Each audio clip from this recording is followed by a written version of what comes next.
Hello అండి. నేను మీ doctor Anusha Reddy, fertility expert, 49 fertility centre, Warangal branch.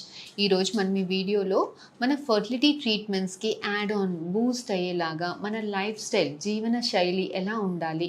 ఎలా ఉంటే ఈ ఫర్టిలిటీ ట్రీట్మెంట్ సక్సెస్ అయ్యేదానికి స్కోప్ ఎక్కువగా ఉంటుంది? ఎలాంటి జీవన శైలి మనం అలవర్చుకుంటే మనకి ప్రెగ్నెన్సీ రావడం, ఫర్టిలిటీ ట్రీట్మెంట్స్ తీసుకున్నా, తీసుకోకపోయినా కూడా న్యాచురల్‌గా ట్రై చేసినా కూడా ఈ ప్రెగ్నెన్సీ రావడానికి స్కోప్ అనేది ఎక్కువగా ఉంటుంది అన్న టాపిక్ గురించి మనం మాట్లాడుకుందాం. యూజువల్‌గా జీవన శైలి అనంగానే మనం తినే food, diet, smoking, alcohol, weight, exercise, pollution, stress ఇవన్నీ కూడా మన ముందుకొస్తుంది. సో, దీంట్లో ఒక్కొక్క దాని గురించి మాట్లాడుకుంటే ఫస్ట్ విషయం వెయిట్ గురించి మాట్లాడుకుందామండి. వెయిట్ అనేది మరీ ఎక్కువగా ఉండకూడదు, మరీ తక్కువగా కూడా ఉండకూడదు. యూజువల్‌గా మన వెయిట్ BMI 18 కన్నా తక్కువగా అంటే మరీ బక్కగా ఉన్నా కూడా ప్రెగ్నెన్సీ రావడానికి ఇబ్బందవుతుంది. మన ప్రెగ్నెన్సీ హార్మోన్స్ యూజువల్‌గా ఆడవాళ్ళకి ఒంట్లో హార్మోన్స్ తయారీ అయ్యేది ఫ్యాట్ టిష్యూలో నుంచే. సో, ఫ్యాట్ అనేది మినిమమ్ కంటెంట్ అనేది ఉండాలండి. సో, మరీ బక్కగా కూడా ఉండకూడదు. అలా అని మరీ లావుగా కూడా ఉండొద్దు. ఓవర్ వెయిట్ ఉన్నా, ఒబేస్ ఉన్నా యూజువల్‌గా మనకి పీసీఓడి అనే టెండెన్సీ అనేది ఎక్కువగా ఉంటుంది. జనరల్‌గా పీసీఓ లోపల ఆ టెండెన్సీ వచ్చినప్పుడు వెయిట్ గెయిన్ అవుతున్న కొద్దీ లోపల పీసీఓడి రావడానికి అవకాశాలు ఎక్కువగా ఉంటాయి. మనకి టెండెన్సీ ఉన్నప్పుడు సీవియారిటీ కూడా చాలా ఎక్కువగా ఉంటుంది. ఒంట్లో ఫ్యాట్ టిష్యూ ఉండడం వల్ల ఇన్సులిన్ అనే హార్మోన్ రెసిస్టెన్స్ ఎక్కువగా ఉండడం వల్ల ఈ ఇన్సులిన్ హార్మోన్స్ ఓవరీస్‌లో కూడా, ఎగ్ బ్యాగ్స్‌లో కూడా పనిచేస్తుందండి. సో, ఈ ఇన్సులిన్ రెసిస్టెన్స్ వల్ల ఎగ్స్ పెరగకుండా ఉండడము, హార్మోన్ సరిగ్గా ఉండకపోవడము, ఎగ్ సరిగ్గా ప్రాపర్‌గా గ్రోతింగ్ లేకపోవడం వల్ల ఎగ్ రిలీజ్‌లో ప్రాబ్లము, ప్రెగ్నెన్సీ రావడానికి ప్రాబ్లము ఇలాంటివి చాలా గమనిస్తుంటాం. సో, లావు ఎక్కువగా ఒబేస్ ఉన్న వాళ్ళల్లో జనరల్‌గా పీసీఓడి టెండెన్సీ ఎక్కువగా ఉంటుంది. ఐవీఎఫ్ చేసినప్పుడు బేబీని ట్రాన్స్‌ఫర్ చేసినప్పుడు కూడా ఎండోమెట్రియల్ రిసెప్టివిటీ అంటే ఈ బేబీని యాక్సెప్ట్ చేసే టెండెన్సీ కూడా కొంచెం అంత తక్కువగా ఉంటుందండి. So, weight is very, very, very important in fertility treatments. Weight తక్కువగా ఉండొద్దు. ఎస్పెషల్లీ ఒబేస్ ఉండకూడదు. చాలామంది పేషెంట్స్ పీసీఓడి తోటి బాధపడుతున్న వాళ్ళు వెయిట్ లాస్ వల్ల రెగ్యులర్ ఎక్సర్సైజెస్ చేసి వెయిట్ లాస్ అవ్వడం వల్ల మా ఫర్టిలిటీ డాక్టర్స్ అవసరం లేకుండానే 100లో 60 మందికి పీరియడ్స్ అనేవి రెగ్యులరైజ్ అయిపోతాయి. 100లో 30-40 మందికి డాక్టర్స్ అవసరం లేకుండానే ఎగ్ రిలీజ్ అవ్వడం వల్ల ప్రెగ్నెన్సీ కూడా వస్తుంది. So, weight and exercise is very important. ఈ వెయిట్ గురించి యూజువల్‌గా మనం మాట్లాడుకున్నట్టయితే డైట్ ఎలా ఉండాలి, వెయిట్ కంట్రోల్‌కి డైట్ ఎలా ఉండాలి, ఏం ఫుడ్ తీసుకోవాలి, ఏం ఫుడ్ తీసుకోకూడదు అన్న దాని గురించి కూడా మాట్లాడుకుందాం.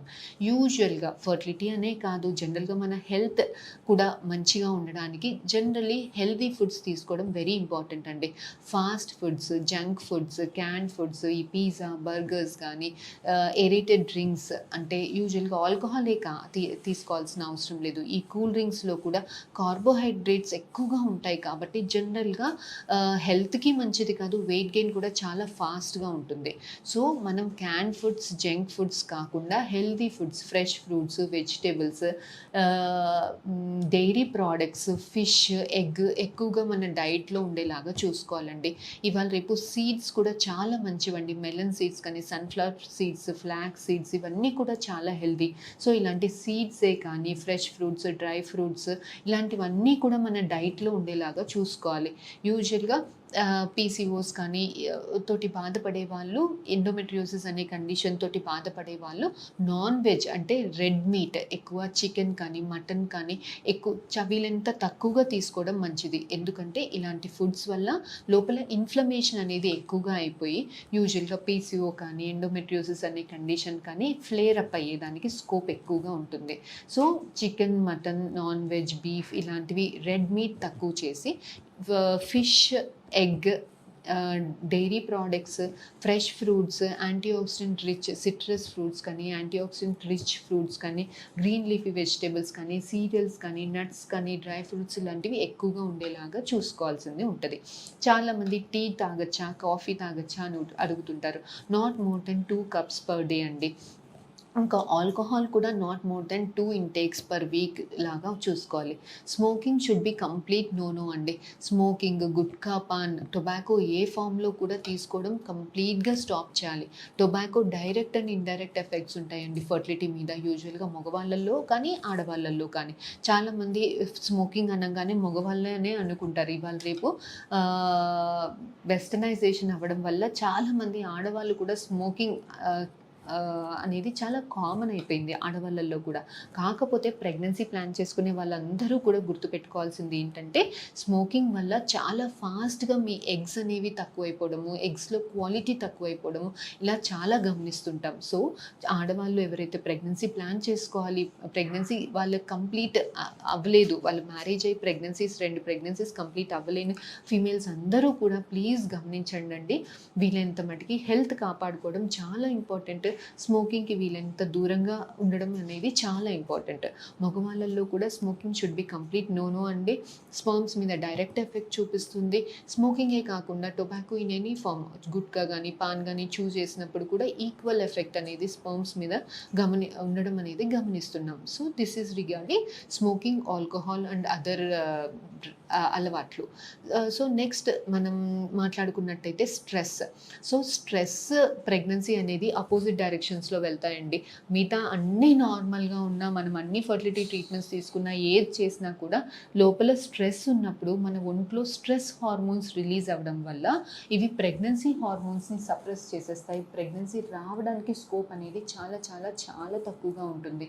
జనరల్‌గా మనం ఐవీఎఫ్ చేసినప్పుడు కూడా 1, 2 సార్లు ఫెయిల్ అయిన పేషెంట్స్ కూడా ఇంకా మీకు ప్రెగ్నెన్సీస్ వాళ్ళు నెక్స్ట్ అటెంప్ట్స్ ట్రై చేసుకోలేక బేబీస్ని అడాప్ట్ చేసుకుంటారు. ఇలా అడాప్షన్ తర్వాత న్యాచురల్గా కూడా ప్రెగ్నెన్సీ రావడం అనేది చూసాం. This is not rare.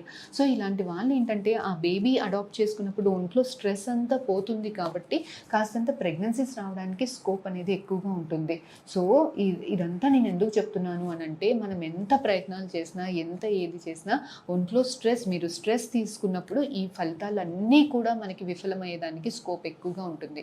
So, వీలైనంత మటుకి మెడిటేషన్ చేయడము, మన అటెన్షన్ అనేది కొంచెం అంత డీవియేట్ చేసుకోవడము, ఎప్పుడు కూడా ప్రెగ్నెన్సీ అదే రావట్లేదు, ఇదే రావట్లేదు అని టెన్షన్ పడకుండా యూజువల్గా మీకు ఏదైతే ఇంట్రెస్ట్ ఉంటుందో singing, dancing or any extra curricular activities, females ఎవరైతే చాలామంది కెరీర్ కూడా ఆపేసాం మేడం, ఫర్టిలిటీ ప్లాన్ చేసుకుంటున్నాం కదా, అందుకనే జాబ్ ఆపేసామంటారు.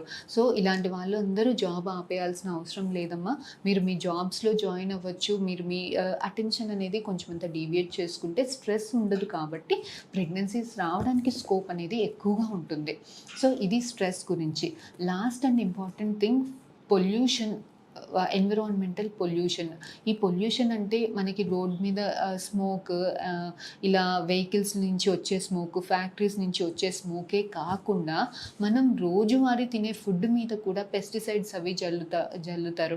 సో, ఇలాంటి ఫుడ్స్ కన్జ్యూమ్ చేసుకున్నప్పుడు డైరీ ప్రోడక్ట్స్, మిల్క్ ఇలాంటివన్నిట్లో కూడా పెంచేటప్పుడు ఆవులకి, గేదెలకి ఇచ్చే ఫుడ్ కూడా అంతా కూడా యూజువల్గా పెస్టిసైడ్స్ ఎక్కువగా ఉంటాయి. దాంట్లో కూడా హార్మోన్స్ ఎక్కువగా ఇస్తుంటారు వాళ్ళకు కూడా. సో, ఎగ్స్‌లో కానీ, చికెన్‌లో కానీ ఇలాంటివన్నిట్లో కూడా రోజువారీ name it we have it.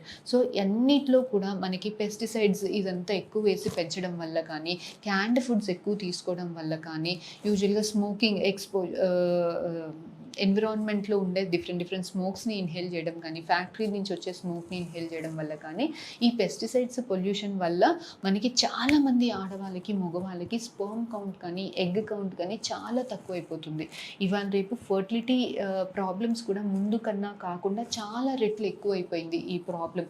ఎందుకు అంటే main reason is the pollution అండి. సో, మనం చిన్నప్పటి నుంచి తినే ఫుడ్ కానీ, పొల్యూషన్ వల్ల కానీ ఎగ్స్ యూజువల్గా ఎగ్స్ ఎప్పుడు అయిపోతాయి, 35+ ఇయర్స్ వాళ్ళకి అయిపోతాయి. కాకపోతే ఇవాళ రేపు 25 ఇయర్స్ అమ్మాయిలకు కూడా ఎగ్స్ అనేవి తక్కువ అయిపోవడము, ఎగ్లో క్వాలిటీ తక్కువ అయిపోవడం, ప్రెగ్నెన్సీస్ రాకపోవడము, మగవాళ్ళకు కూడా స్పర్మ్ కౌంట్స్ చాలా తక్కువగా ఉండడం అనేది చాలా ఫ్రీక్వెంట్గా గమనిస్తుంటాం.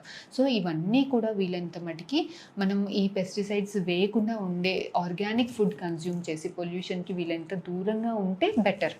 లాస్ట్ థింగ్, చాలామంది అడుగుతారు మేడం సెల్ ఫోన్స్ యూస్ చేయొచ్చా, ల్యాప్టాప్స్ యూస్ చేయొచ్చా అని అడుగుతుంటారు. ఈ సెల్ సెల్ ఫోన్స్ వల్ల, ల్యాప్టాప్స్ వల్ల కూడా అయోనైజింగ్ రేడియేషన్స్ వల్ల మనకి ఈ ఎఫెక్ట్ అనేది ఎగ్స్ మీద కూడా, స్పర్మ్స్ మీద కూడా గమనించడం అనేది చాలా రీసెంట్ స్టడీస్లో గమనించడం అనేది జరిగిందండి. సో వీళ్ళంత మటుకి ఈ యూసేజ్ తక్కువగా చేయడము, ల్యాప్టాప్స్ ల్యాప్ మీద కాకుండా టేబుల్ మీద పెట్టుకోవడము, సెల్ ఫోన్స్ కూడా పాకెట్స్లో కాకుండా ఫ్రంట్ పాకెట్లో పెట్టుకోవడము, ఇలాంటివన్నీ కూడా చిన్న చిన్న జాగ్రత్తలు తీసుకొని మన లైఫ్ స్టైల్ ఫ్యాక్టర్స్ వీలైనంత మట్టుకి హెల్తీగా ఉండేలాగా చూసుకుంటే ఫర్టిలిటీకనే కాదు, డిఫరెంట్ హెల్త్ ప్రాబ్లమ్స్ని నుంచి కూడా చాలా దూరంగా ఉండొచ్చు.